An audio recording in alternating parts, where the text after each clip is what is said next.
اللهم اجعلنا من الحامدين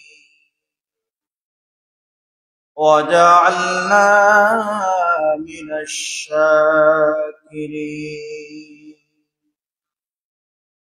وجعلنا من المصلين حمدا يليق بجلاله وكماله سبحانه وتعالى له الحمد في الأولى والآخرة وهو على كل شيء قدير.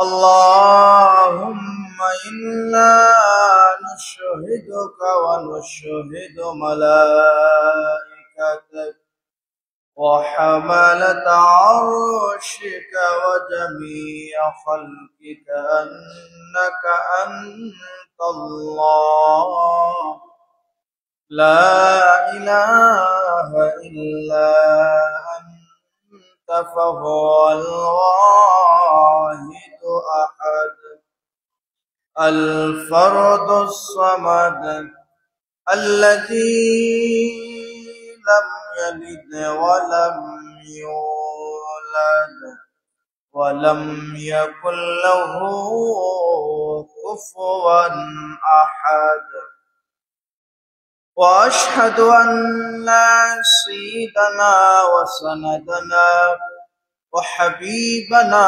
وحبيب ربنا وطبيبنا وطبيب قلوبنا وأولانا ومولانا محمد الذي أرسله بالحق بشيرا ونذيرا وداعيا إلى الله بإذنه وسراجا منيرا. أما بعد فقد قال الله تعالى في كلامه المجيد وفي فرقانه الحميد أعوذ بالله من الشيطان الرجيم بسم الله الرحمن الرحيم عسى أن يبعثك ربك مقاما محمودا. وقال تعالى ولسوف يعطيك ربك فترضى. صدق الله العظيم وصدق رسوله النبي الحبيب الكريم. وقال النبي صلى الله عليه وسلم لكل نبي دعوة مستجابة فتعجل كل نبي دعوته وإن اختبأت دعوتي شفاعة لأمتي يوم القيامة. وقال تعالى في شان حبيبه مخبرا وآمرا إن الله وملائكته يصلون على النبي يا أيها الذين آمنوا آمنوا صلوا عليه وسلموا تسليما محبت درد پڑے صلی اللہ علی محمد صلی اللہ علیہ صلی اللہ علی محمد صلی اللہ علیہ کن شفیع حبیبی يوم حشر واجتماع صلى الله على صلى الله عليه نظر آ رہی ہے بہار مدینہ قرر آئے دل بقرار مدینہ صلی اللہ علی محمد صلی اللہ وعليه صلى الله على محمد صلى الله عليه غمبت خضرا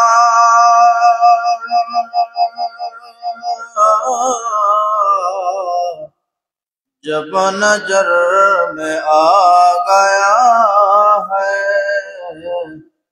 یا رسول اللہ کا نعرہ آ گیا ہے بے خود یا صلی اللہ علی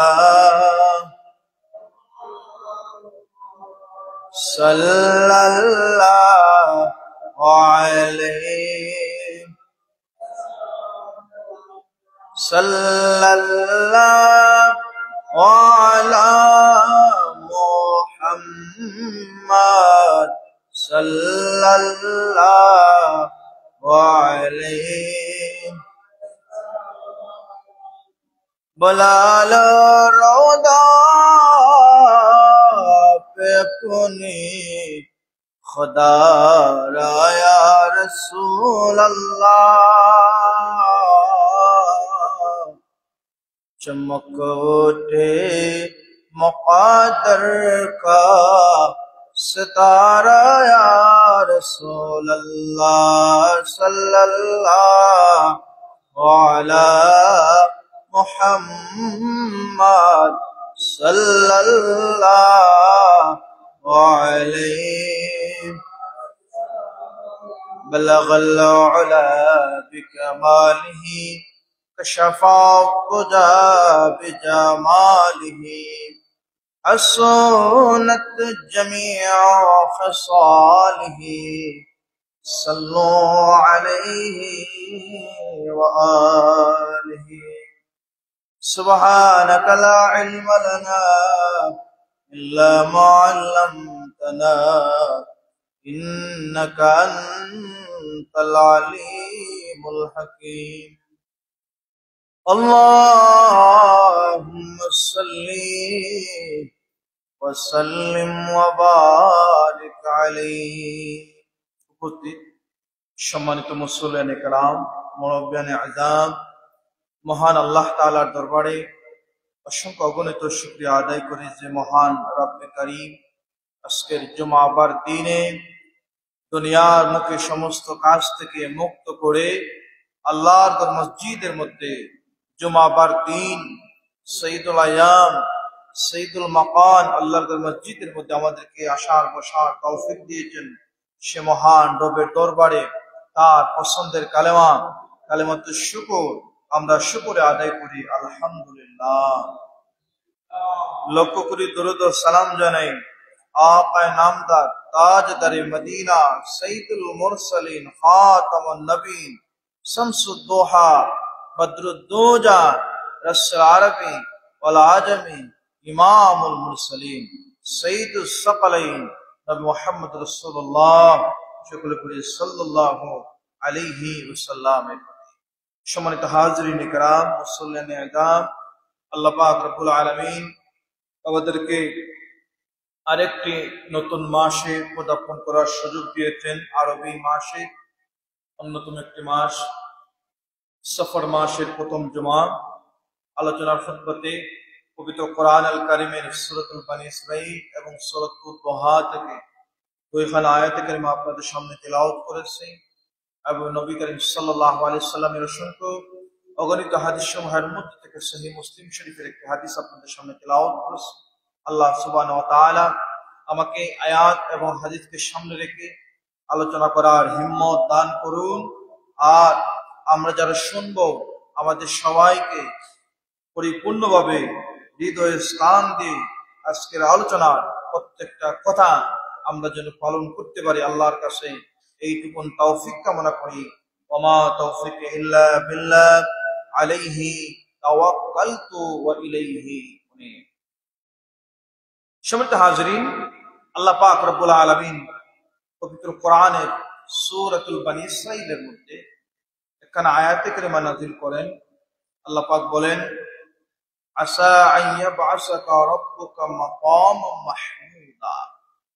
এই আয়াতে কারিমা আল্লাহ তাআলা কার শান নাযিল করেছেন তার ব্যাখ্যা তাফসীরের মধ্যে মুফাসসির কেরামরা করেন, আসা আইয়াবআসাকা রাব্বুকা মাকামান মাহমুদা এর মানে হলো আল্লাহ পাক রব্বুল আলামিন আপনাকে প্রতিষ্ঠিত করবেন মাকামে মাহমুদের সম্মানিত স্থানে। আপনি কে? নবী মুহাম্মদ রাসূলুল্লাহ সাল্লাল্লাহু আলাইহি ওয়াসাল্লাম। এই আয়াতের ব্যাখ্যা হলো সমস্ত তাফসীরের মধ্যে আল্লাহ হাবিবের সাহাবীরা প্রশ্ন করেছিলেন নবীজিকে মাকামে মাহমুদ সম্পর্কে, ইয়া রাসূলুল্লাহ এই আয়াত সম্পর্কে আমরা বুঝলাম না। তখন আল্লাহ নবী এর জবাব দিচ্ছেন যে আল্লাহ পাক রব্বুল আলামিন কিয়ামতের ময়দানে আমাকে মাকামে মাহমুদ দান করবেন। একটু জোরে সুরে বলি সুবহানাল্লাহ। মাকামে মাহমুদ কাকে দান করবেন? আপনার আমার নবীকে দান করবেন। এখন এই মাকামে মাহমুদ দান করবেন ওই নবীকে, আর মাকামে মাহমুদে বসে আল্লাহ নবী কাদের দিকে তাকাবেন, কাদেরকে শাফাআত করবেন, সেগুলো আমাদের জানা অতি জরুরি। যেহেতু আমরা প্রতিটা মুসলমান, প্রতিটা মুমিন বান্দা আল্লাহ নবীর শাফাআত কামনা করে, কারণ আল্লাহ নবীর শাফাআত ব্যতীত কারো আল্লাহর কাছ থেকে ছাড় পাওয়ার সুযোগ নাই। এখন শাফাআত সম্পর্কে আমরা কিছু আলোচনা শুনবো, অত্যন্ত ব্যাপক আলোচনা। আমরা মূল কিছু কথাগুলো আপনাদের সামনে আমি তেলাওয়াত শোনার বা বলার চেষ্টা করবো, আপনারা শুনবেন। আল্লাহ পাক রব্বুল আলামিন আমাদের নবীকে মাকামে মাহমুদ দান করেছেন। এই মাকামে মাহমুদ দুনিয়ার জমিনে হযরত আদম নবী থেকে ঈসা পর্যন্ত যত পয়গম্বর আগমন করেছিলেন, নবী এবং রাসূল অনেকে আগমন করেছেন, কিন্তু আল্লাহ পাক রব্বুল আলামিন কেবলমাত্র একমাত্র একজন নবীকে এই মাকামে মাহমুদ সম্মানিত স্থানের জায়গা দিয়েছেন কিয়ামতের ময়দানে। তিনি কে? নবী মুহাম্মদ রাসূলুল্লাহ সাল্লাল্লাহু আলাইহি সাল্লাম। আর কোন নবীকে, আর কোন রাসূলকে আল্লাহ সুবহানাহু ওয়া তাআলা এই মাকামে মাহমুদ সম্মানিত জায়গা কোথায়, কোন জায়গায় দিয়েছেন?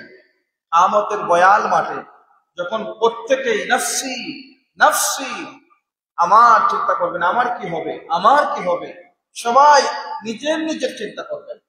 আর এই সময়টাতে শুধুমাত্র একজন, যিনি শুধুমাত্র আমার চিন্তা করবেন না, তিনি বলেন ইয়া রাব্বি সাল্লি ইয়া রাব্বি উম্মতি, তিনি বলবেন হ্যাঁ আল্লাহ আমার উম্মত, আমার উম্মত। সবাই বলবেন নাফসি, আমার চিন্তা করলাম, আর একমাত্র যিনি বলবেন আমার উম্মত, আমার উম্মতের জন্য, তিনি হবেন মুহাম্মদ রাসূলুল্লাহ। সুবহানাল্লাহ।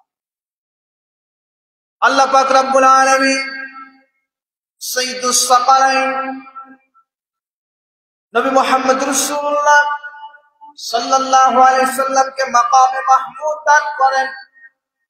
এই মাকামে মাহমুদ যে দান করবেন সেটা আজকে আপনাদের নতুন আমি শোনাচ্ছি না, আপনারা অনেকে শুনেছেন, শুধু আজ শুনেছেন, তার আগে শুনেছেন তাই নয়। আল্লাহ নবী জমিনে থাকা অবস্থায় আল্লাহ পাক কোরআনের মাধ্যমে জানাই দিয়েছেন, আল্লাহ নবীর হাদিসের মাধ্যমে জানাই দিয়েছেন যে মাকামে মাহমুদ আল্লাহ নবীকে দান করবেন। দুনিয়ার জমিনে আল্লাহ নবীর যে হাদিস, সহিহ মুসলিমের হাদিস, নবী করিম সাল্লাল্লাহু আলাইহি ওয়াসাল্লাম ইরশাদ করেন লিকুল্লি নাবিয়িন দাওয়াতুন মুস্তাজাবাত, প্রত্যেক নবীগণ মুস্তাজাব দাওয়াত, তারা যখন আল্লাহর কাছে দোয়া করেন আল্লাহ তাদের দোয়া কবুল করেন। আর প্রত্যেক নবীগণ তাদের দোয়া দুনিয়ার জমিনে আল্লাহ পাক সুযোগ দিয়েছেন দোয়া করার জন্য, তারা দুনিয়ার জমিনে তাদের দোয়াটা কাজে লাগাইছে।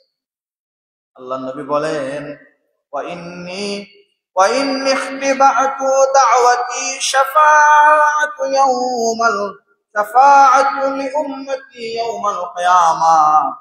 আর সমস্ত নবীরা তাদের দোয়া উম্মতের জন্য দুনিয়ার জমিনে করে গেছেন, কিন্তু আমি নবী দোয়া করব কিয়ামতের ময়দানে আমার উম্মতের শাফাআতের জন্য। বলি সুবহানাল্লাহ। সুবহানাল্লাহ বলবেন না? জোরে জোরে বলেন সুবহানাল্লাহ। অন্যান্য নবীদের দোয়া দুনিয়ার জমিনে শেষ হয়ে গেছে, কিন্তু আপনার আমার নবীদের দোয়া এখনো বাকি আছে কোথায়? বয়াল মাঠে, কিয়ামতের ময়দানে। আল্লাহ নবী বলছেন যে লি উম্মতি ইয়াউমাল কিয়ামা, আমি শাফাআত করব আমার উম্মতদেরকে। কখন? কিয়ামতের ময়দানে। এখন এই শাফাআত কারা পাবেন এবং কারা পাবেন না সেগুলো আমাদের জানতে হবে। এজন্য জানবো, যদি আমরা এই কাজগুলো করি তাহলে আল্লাহ নবীর শাফাআত আমরা পাবো, যদি এই কাজগুলো করি না শাফাআত পাবো না। এজন্য আমাদের জানা দরকার আছে। আল্লাহ নবী এই শাফাআত সম্পর্কে অত্যন্ত গুরুত্বপূর্ণ একটা কিতাব ইমাম আল্লামা কাজী আয়াজ লিখেছেন, আশ-শিফা বিত-তা'রিফ হুকুকুল মুস্তাফা। কিতাবের মধ্যে আল্লাহ নবীর শাফাআত সম্পর্কে অনেক ব্যাপক আলোচনা করেছেন। তো তার প্রেক্ষিতে আমি কিছু কথা আপনাদের সামনে তিলাওয়াত করার চেষ্টা করব, বলার চেষ্টা করব। নবী করিম সাল্লাল্লাহু আলাইহি সাল্লামের শাফাআত কতটুকু গুরুত্বপূর্ণ, শাফাআত বলতে কি বোঝায়? শাফাআত মানে সুপারিশ করা। এক কথায় আমরা যেটা বুঝি সুপারিশ। সুপারিশ শব্দটা শাফাআত থেকে আমাদের বাংলা ভাষায় ব্যবহার হচ্ছে। এই শাফাআত, এই সুপারিশ কখন করবেন? যখন মানুষগুলোর মাথা একদম উপরে, তার আমল অনুযায়ী সূর্য যখন তার খুব কাছাকাছি থাকবে, মানুষ যখন বেহুশ হয়ে যাবে, মানুষ যখন এত করুণ অবস্থা থেকে আর সহ্য করতে পারতেছে না, তার কলিজাগুলো ফেটে যাচ্ছে, মানুষের মগজগুলো বাতের ফেনার মতো উতরাইতেছে,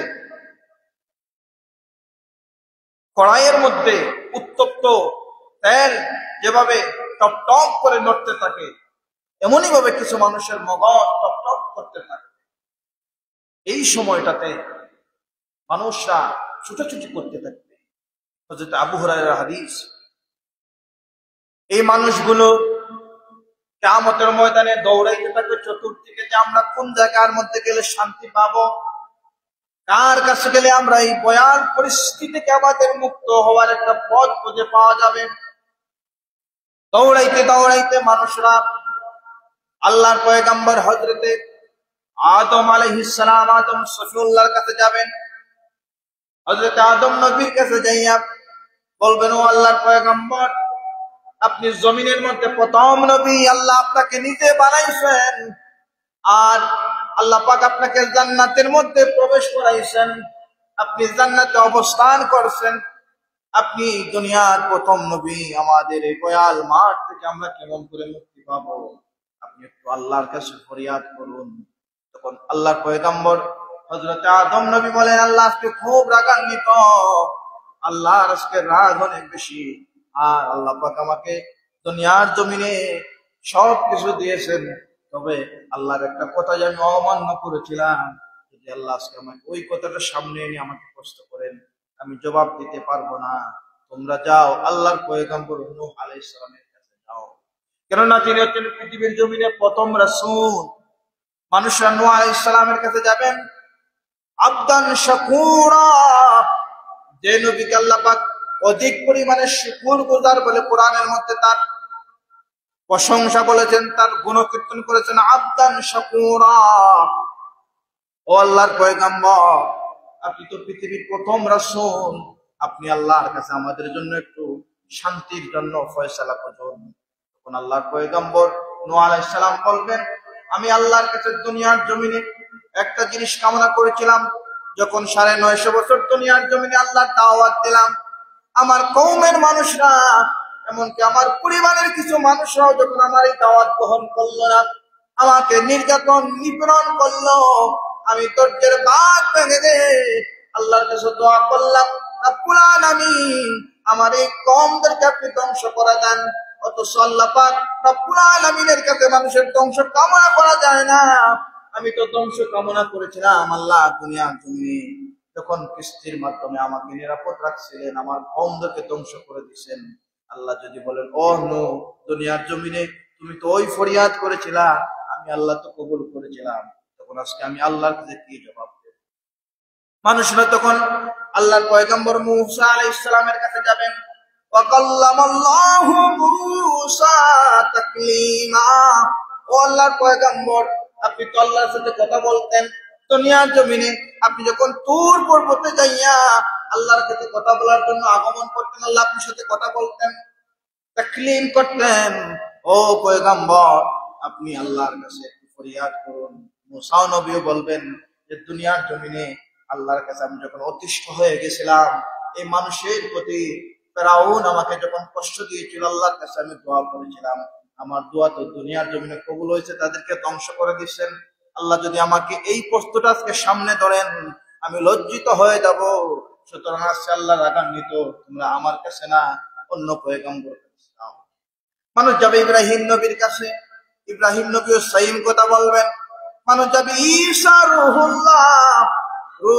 রুহুল্লাহ বলবেন, আমার কাছে আজকে ক্ষমতা নাই, আল্লাহ আমার উপরও রাগান্বিত, আল্লাহর কাছে আমি দোয়া করেছিলাম, আল্লাহ আমাকে উম্মত মুহাম্মদী হবার জন্য আপনি কবুল করেন, নবী মুহাম্মদের উম্মত আমাকে বানান। আল্লাহ তো আমার এই পয়গম্বর হয়ে আমি শান্তি বোধ করি নাই, আমার পয়গম্বর থেকে উম্মত হওয়ার সাথ আল্লাহ পাক কবুল করেছেন। আজকে যদি আল্লাহর কাছে আমি দোয়া করি, আল্লাহ যদি আমাকে লজ্জায় দেন, তাহলে আমি আর কিছু করতে পারবো না।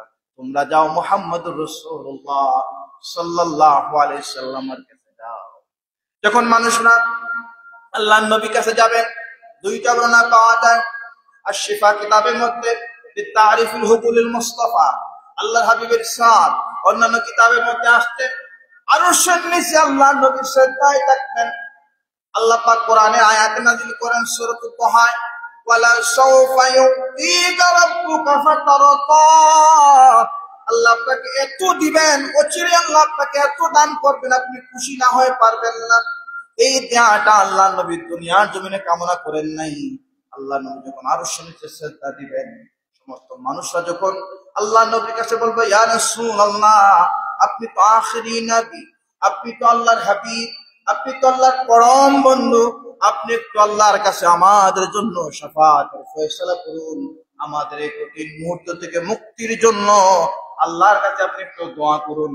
তখন আল্লাহ পাক রব্বুল আলামিন তার হাবিবের এত মর্যাদা দিচ্ছেন, হাদিসের মধ্যে হাদিস সাক্ষী, আল্লাহ নবীকে আল্লাহ পাক এত মর্যাদা দান করবেন, আল্লাহ নবী সিজদার মধ্যে থাকবেন, তখন বলবেন, রব্বি হাবলি উম্মতি উম্মতি, আল্লাহ আমার উম্মত আমার উম্মত। নিস্তব্ধ একটা পরিবেশ তৈরি হবে, সবাই নীরব। অন্যান্য পয়গম্বরেরও একটু লজ্জার মধ্যে পড়ে যাবেন, আমরা সকলে আমাদের চিন্তা করলাম, কিন্তু আখিরের জামানার নবী তিনি তিনার উম্মতের কথা চিন্তা করতেছেন।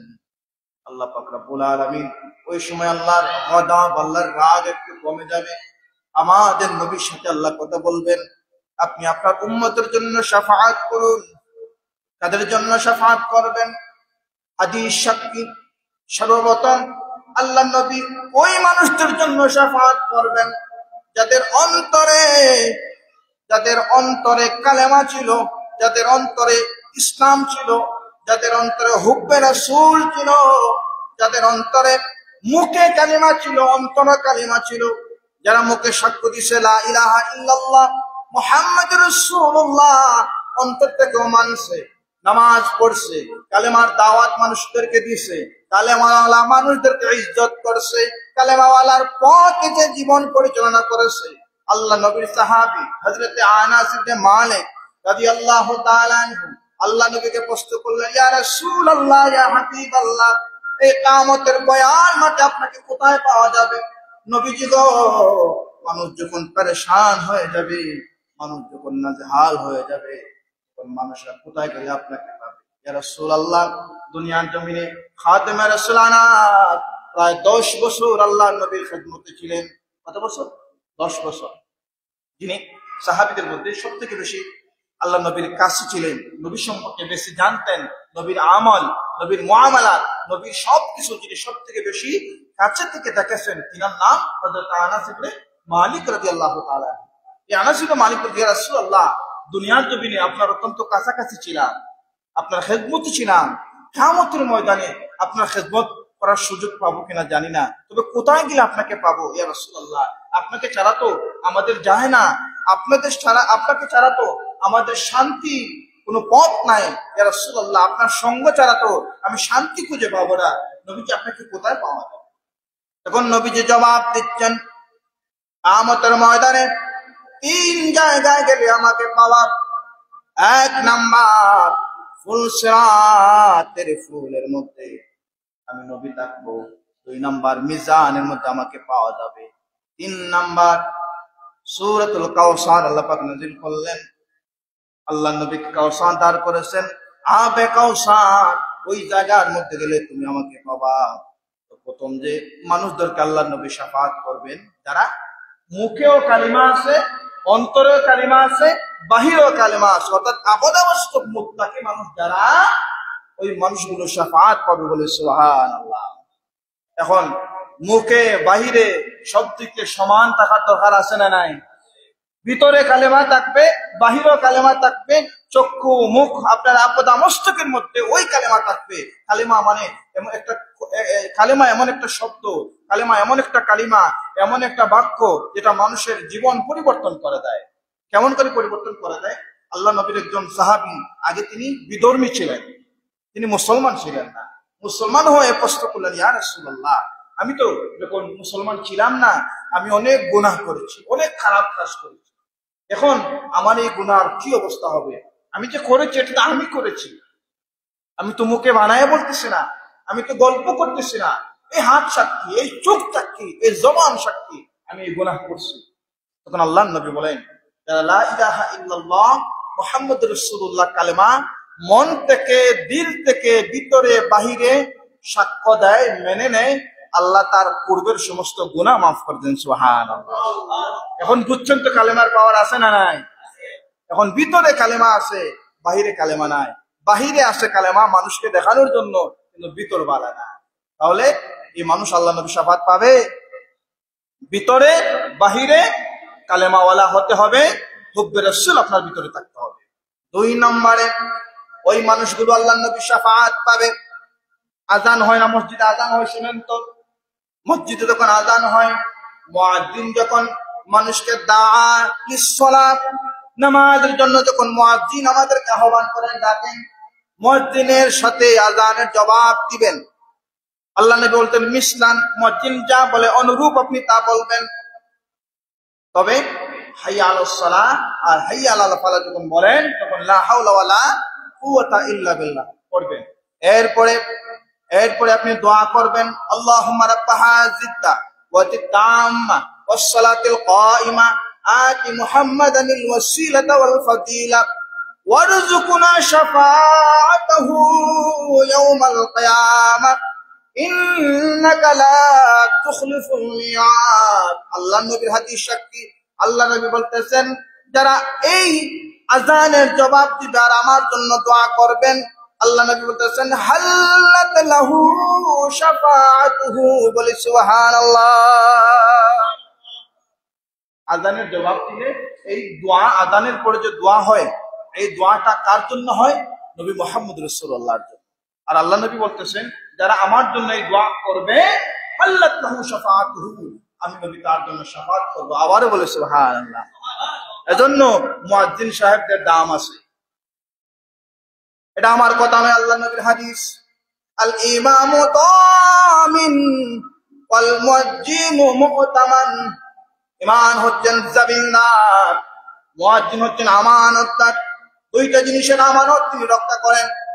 এক নাম্বার, তিনি নামাজের ওয়াক্তের আমানত রক্ষা করেন। দুই নাম্বার, আমরা যারা রোজা রাখি, আমাদের রোজার আমানতের তিনি রক্ষা করেন। কেমন করে? ইফতারের সময়, সঠিক সময় যখন হয়, মুয়াজ্জিন সাহেব সঠিক সময় মতো আমাদের রোজাটা ভঙ্গ করা। আর যখন নামাজের ওয়াক্ত হয়, ওয়াক্ত মতো আজান দেয়া, মুয়াজ্জিন সাহেব ওয়াক্ত মতো আমাদের আজান দেওয়ার জন্য। এই দুটো জিনিসের আমানতদার কে? মুয়াজ্জিন সাহেব। এজন্য মুয়াজ্জিন সাহেবদের সাথে ভালো ব্যবহার করতে হয়, তাদের সাথে ভালো ব্যবহার করতে হয়। অনেক জায়গায় দেখা যায় মুয়াজ্জিনকে মানুষ চাকরের মতো মনে করে, অথচ এদের মর্যাদা কিয়ামতের ময়দানে সবার উপরে থাকবে। কেন থাকবে? তারা মানুষকে দাঈলাল্লাহ, আল্লাহর দিকে রাখছে। কোন আল্লাহর দিকে রাখছে? যখন নামাজ পড়লে আল্লাহর সাথে কথা বলা যায়, আল্লাহর সাথে অন্তরঙ্গ মুহূর্তে থাকা যায়, ভালোবাসার মুহূর্তে থাকা যায়, আল্লাহর সাথে মনের আবেগ, মনের ভালোবাসা, মনের কষ্ট, যে জায়গায় যে মাধ্যমে গেলে সুন্দরভাবে করা যায়, ওই জায়গায় যিনি আহ্বান করেন তিনার নাম হচ্ছে মুয়াজ্জিন।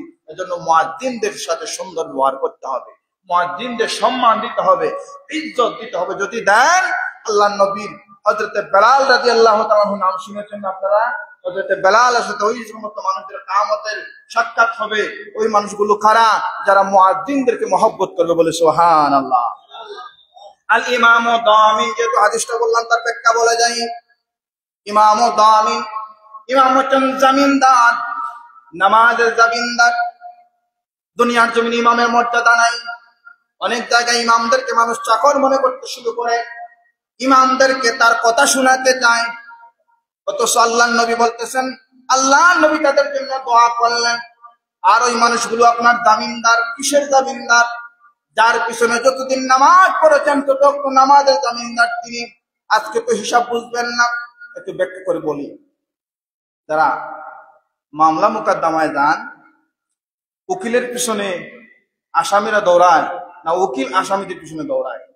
সহজ কথায়, আসামিরা উকিলের পিছনে যায় যে আমার মামলাটা একটু রজ্জু করে দেন, আমার পক্ষে রায় এনে দেন। কার পিছনে দৌড়ায়? উকিলের পিছনে দৌড়ায়। এটা তো ভালো বুঝি আমরা, তাই না? কেন দৌড়ায়? যে আপনার যে মামলার হিসাবটা যেন উকিল সাহেবের মাধ্যমে আপনার পক্ষে রায় আসে, এই জন্য তিনি কাজ করেন, ঠিক না? আর কিয়ামতের ময়দানে যত ইমামের পিছনে আমরা নামাজ পড়ছি, তত ইমাম যার পিছনে যত নামাজ পড়ছি, অত নামাজের জামিন নিয়ে তিনি আল্লাহর কাছে দাঁড়াবেন। আল্লাহ, এই মানুষগুলো আমার পিছনে কি বলছে, ইক্তাদাইতু বিহাদাল ইমাম বলে আমার পিছনে নামাজ পড়ছে, আল্লাহ তাদেরকে আপনি কবুল করুন, সুবহানাল্লাহ। এখন যদি আপনি তার নামাজের মধ্যে ব্যাঘাত ঘটান, তার হৃদয় চুরমার করে তিনি শান্তিতে নামাজ পড়াতে পারে না, তাহলে জেনে রাখুন ওই মানুষটা কিয়ামতের ময়দানে বলবে, আল্লাহ, আগে যে বলছিলাম বান্দা মুখে বলছে ইক্তাদাইতু বিহাদাল ইমাম, কিন্তু তার ভিতরে ভালো ছিল না, আল্লাহ তার জন্য শান্তিতে নামাজ পড়াতে পারে নাই। উকিল কোন জায়গায় নিয়ে যাবে বুঝছেন তো? হ্যাঁ, দুনিয়ার জমিনে উকিলকে প্রতি মামলার তারিখে তারিখে ভালো করে টাকা না দিলে আপনার জন্য কাজ করে না, কাজ করে না বলে আগামী তারিখে দেখা যাবে। বেল নিতে অনেক দেরি হয়, টাকা যত বেশি দেন বেল তাড়াতাড়ি হয়ে যায়। কিন্তু যিনি আপনার ইবাদতের জামিনদার, আপনার নামাজের জামিনদার, তাকে তো আপনি খুশি করেন, তার মর্যাদাই ভুলে যান। তো আমার নবী ছিলেন ইমামুল মুরসালিন। কি ছিলেন? ইমামুল মুরসালিন ছিলেন। যারা ইমামতি করেন, মুয়াজ্জিনি করেন, বিশেষ করে ইমামরা আল্লাহ নবীর উত্তরাধিকারী। কোন উত্তরাধিকারী? নবীজি ইমামতি করছেন, তারাও ইমামতি করেন। তো সেদিকে যাচ্ছি না। 2 নম্বরে হচ্ছে ওই মানুষগুলো আল্লাহ নবী শাফাত পাবে যারা আযানের পরে দোয়া করবে। আজকে থেকে প্রতি আযানের পরে আমরা দোয়ার রাজি আছি তো ইনশাআল্লাহ। 3 নম্বরে আল্লাহ নবী মানুষদের জন্য শাফাত করবেন ওই মানুষগুলো কারা, যারা বেশি বেশি করে দুরূদ শরীফ পড়বে।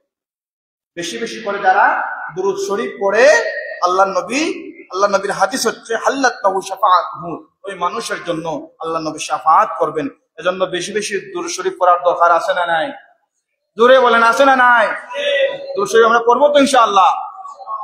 4 নম্বরে আল্লাহ পাক রব্বুল আলামিন ওই মানুষদের শাফাত করাবেন আল্লাহ নবীর মাধ্যমে। নবীর শাফাত তারা পাবে যারা আল্লাহ নবীর শহর মদিনা, তাশরীফ থেকে এটা মদিনা হয়েছে, শহর হয়েছে, এটা নিরাপত্তার নগরী হয়েছে। আল্লাহ নবী বলেন যারা মদিনায় ইন্তেকাল করে আর মদিনার তামান্না, মদিনার প্রেম যাদের ভিতরে থাকে, আল্লাহ নবী বলতেছেন ওই মানুষগুলো যারা মদিনায় ইন্তেকাল করবে কিয়ামতের ময়দানে আল্লাহ নবী তাদের জন্য শাফাত করবেন। বলি সুবহানাল্লাহ। এজন্য মদিনায় মৃত্যুবরণ করা আকাঙ্ক্ষা আমাদের অন্তরে থাকার দরকার আছে না নাই? কিন্তু একদল মানুষ এখন বলতেছে মক্কায় তুমি উমরা করছো, মদিনা যাওয়ার দরকার নাই। আছে না নাই? এটা করা যাবে? আল্লাহ নবী বলতেছেন যারা আল্লাহর ঘর খানায় কাবায় আসলো অথচ আমার জিয়ারত করলো না, সেজন্য আমাকে কষ্ট দিল। আর যারা নবীকে কষ্ট দিল তারা আল্লাহকে কষ্ট দিল, আর যারা আল্লাহকে কষ্ট দিল তার ফয়সালা কোথায়? এটা আমি বলতে হবে না, আপনারা বুঝে না। আল্লাহরে যারা কষ্ট দেয় তাদের অবস্থান কোথায় হবে এটা বুঝেন তো। 5 নম্বরে আল্লাহ পাক রব্বুল আলামিন আল্লাহর হাবিবের ওই সমস্ত উম্মতদেরকে শাফাআত দিবেন, শাফাআত আহলি কাবাইরিল উম্মতি, উম্মতদের মধ্যে একদল কবিরা গুনাহ করনেওয়ালা মানুষদেরকে আল্লাহ নবী শাফাআত করবেন। যারা ভিতরে অনেক সময় আছে অনিচ্ছাকৃতভাবে কিছু মানুষ কবিরা গুনাহ করে ফেলছে কিন্তু তার ভিতরে ঈমান আছে, কবিরা গুনাহ করছে কিন্তু তার ভিতরে আল্লাহর ভয় আছে, অজান, অর্থাৎ সে জানে না, অনিচ্ছাকৃতভাবে করে ফেলছে, অবুঝের মতো করে ফেলছে, তারা আল্লাহ নবীর উম্মত, প্রকৃত উম্মত, আল্লাহ নবী তাদের জন্য শাফাআত করবেন। সুবহানাল্লাহ। আরো অনেক আছে। এবার আমরা কিছু কথা শুনবো যে ওই মানুষের শাফাআত পাবে না তারা কারা। 1 নম্বরে হচ্ছে যে মানুষগুলো শিরক করবে, আল্লাহর সাথে শরীক করবে। যারা শিরক, বুঝেন তো, মূর্তি পূজা, মসজিদের নামাজেও আসে, পূজারও শুভেচ্ছা জানায়, পূজার মণ্ডপে আগে যাইয়া শুনি বক্তব্য দেয়, এরকম মানুষ আছে না নাই? এই কাজ করা যাবে না। তাদেরকে মান তাশাব্বাহা বিকাউমিন ফাহুয়া মিনহুম, যে যে সম্প্রদায়ের সাথে মিশে গেল সেই জন্য তাদের অন্তর্ভুক্ত, তাদের দলভুক্ত হয়ে গেল। এজন্য ওই সমস্ত কাজে যাবা না। আমরা আমাদের ধর্মের কাজে থাকবো, অন্য ধর্মের কাজে আমরা যাব না। এরপরে ওই সমস্ত মানুষগুলো আল্লাহ নবীর শাফাআত পাবে না যারা জালিম হবে। যারা কি হবে? জালিম, যারা মানুষের সাথে জুলুম করবে। এই জুলুমকারীদের জন্য আল্লাহ নবী শাফাআত করবে না। এখন জুলুমের ব্যাখ্যা করে বোঝানোর সময় আমার নাই। জুলুম বলতে সংক্ষিপ্ত কথায় বলি, একজন মানুষকে আপনি স্বাধীনভাবে থাকতে দিচ্ছেন না, একজন মানুষের অধিকার আপনি হরণ করতেছেন। প্রতিটা ক্ষেত্রে, পরিবার থেকে নিয়ে রাষ্ট্র পর্যন্ত আপনি প্রতিটা জায়গায় জায়গায় জুলুম আছে, আপনারা বুঝে নিয়ে। এরপরে ওই সমস্ত মানুষগুলো আল্লাহ নবীর শাফাআত পাবে না যারা জিনা করে। তারা কি করে? জিনা করে এবং মা বাবার সাথে এমন আচরণ করে যেটা করতে আল্লাহ নিষেধ করেছেন, নবীজি নিষেধ করেছেন, মানুষগুলো নবী শাফাআত পাবে না। এরপরে ওই সমস্ত মানুষগুলো শাফাআত পাবে না যারা বিদআত করে, অর্থাৎ দিনে যেটা নাই তার মন গড়া, তার স্বাধীনতার জন্য নতুন করে আবিষ্কার করে ফেলছে। আল্লাহ নবী এটা করেন নাই কিন্তু ইসলামের পরিপন্থী কাজে চলে যাচ্ছে, এরকম কাজ যারা করে নবী শাফাআত পাবে না।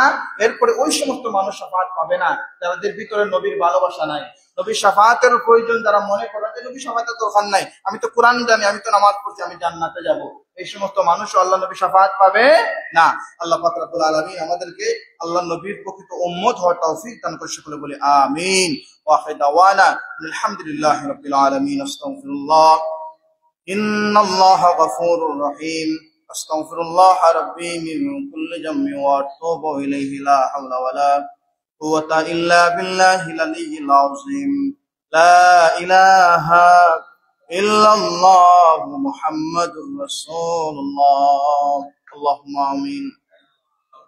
আলহামদুলিল্লাহি রাব্বিল আলামিন ওয়াল আকিবাতু লিল মুত্তাকিন ওয়াস সালাতু ওয়াস সালামু আলা রাসূলিহিল কারীম ওয়া আলা আলিহি ওয়া সাহবিহি আজমাইন। سبحانك لا علم لنا إلا ما علمتنا إنك أنت العليم الحكيم ربنا ظلمنا أنفسنا وإن لم تغفر لنا وترحمنا لنكونن من الخاسرين ربنا عليك توكلنا وإليك نبنا وإليك المصير রব্বুল আলামিন আল্লাহ তাআলা জুমাবার দিন আপনার মায়ার বান্দারা দুনিয়ার সমস্ত কাজকে পিছনে ফেলে আপনার মসজিদের মধ্যে হাজিরা দিয়েছেন। আল্লাহ গুনাহগার বুঝনা নেককার বুঝনা আমরা যারা হাত বাড়িয়েছি আমাদের প্রত্যেকের জীবনের तमाम গুনাহগুলি আপনি maaf করে দেন রব্বুল আলামিন। আল্লাহ দুনিয়ার পিছনে দৌড়াইতে যাইয়া আপনার গোলামি থেকে আমরা অনেক দূরে চলে গেছি মনি মাল দৌলত আওলাদ দিয়া আল্লাহ রাখিলা সব বলায়া কোনদিন জানি দিবে ফাঁকি আমাদের সারিয়া আওলাদ গুলোকে ভালো রাখতে যাইয়া সম্পত্তির পাহাড় বানাতে যাইয়া আপনার অনেক হুকুম আহকাম থেকে আমাদেরকে আমরা দূরে নিয়ে গেছি মনি আল্লাহ আমাদেরকে আপনার মকবুল গোলামি করার তৌফিক দান করুন রব্বুল আলামিন। আল্লাহ আমাদের কলিজার টুকরা মা বাবাদের মাফ করে দেন যাদের মা বাবা অন্ধকার কবরে ঘুমায় আল্লাহ আপনি তাদের প্রতি আপনার রহমতের দুয়ার খুলে দেন রব্বির হামহুমা কামা রব্বায়ানি সগীরা রব্বুল আলামিন। আল্লাহ আমাদের যাদের আওলাদ দিয়েছেন মনি আমাদের আওলাদ গুলোকে নেক আওলাদ বানিয়ে দেন রব্বানা হাব লানা মিন আজওয়াজিনা ওয়া যুররিয়াতিনা কুররাতা আইনি ওয়াজআলনা লিল মুত্তাকিনা ইমামা রব্বুল আলামিন। আল্লাহ তাআলা জেনে না জেনে বুঝে না বুঝে রাতের অন্ধকারে বন্ধুর পাল্লায় পড়ে শয়তানের ধোঁকায় পড়ে বয়সের দেশে যত গুনাহ করেছি মনি আজকে দোয়া কবুলের দিনে আমাদের तमाम গুনাহগুলো আপনি maaf করে দেন রব্বুল আলামিন। আল্লাহ অনেকে মুসিবতের জন্য দোয়া চেয়েছেন অসুস্থতার জন্য দোয়া চেয়েছেন আপনার কুদরত থেকে আপনি তাদেরকে সাহায্য করুন আল্লাহ তাআলা কিয়ামতের বয়াল মাঠে যখন কোনো উসিলা থাকবে না যখন কোনো জায়গা থাকবে না আল্লাহ আমাদেরকে আরশের নিচে আপনার হাবিবের সাথে জায়গা করে দিন পানির পিপাসায় মানুষের কলিজাগুলো যখন ফেটে যায় এই কঠিন অবস্থায় আপনার নবীর আবে কাউসারের পানি দিয়ে আমাদের কলিজাটাকে ঠান্ডা করে দেন আল্লাহ বুক পরাশানি আপনার কাছে করে তুলে মোনাজাত করি মনি আমাদেরকে মক্কা মদিনা জিয়ারত নসিব করে দেন তৌফিক নাই আপনার কুদরত থেকে আমাদেরকে সামর্থ্যবান বানায় দেন যারা আপনার বাড়ি গেছেন আপনার হাবিবের বাড়ি গেছেন বারবার যাওয়ার তৌফিক দেন রব্বুল আলামিন। আল্লাহ জানি না কোন দিন মৌতের ডাক দিবা আল্লাহ আমাদের মৌতের সময় যখন হয় আমাদেরকে মদিনাতুত তাইয়্যিবায় মৃত্যু দিও আল্লাহ আমাদেরকে রমজানের রোজার হালতে কোরআন তেলাওয়াতের হালতে মওত দিও আমাদের গুনাহের কারণে গাড়িতে অ্যাক্সিডেন্ট হরায়া মারাত্মক অসুস্থ বানায়া মানুষের দুয়ারের ভিখারি বানায়া কোটে গাতে আমাদের মৃত্যু দিও না রব্বুল আলামিন। আল্লাহ আখিরি গুজারিশ মওতের আগে আগে কবরে নিয়ে যাওয়ার জন্য আমল করার তৌফিক আমাদের দিও তাকাব্বাল মিন্না ইন্নাকা আনতাস সামিউল আলিম ওয়া তুব আলাইনা ইয়া মাওলানা ইন্নাকা আনতাত তাওয়াবুর রহিম।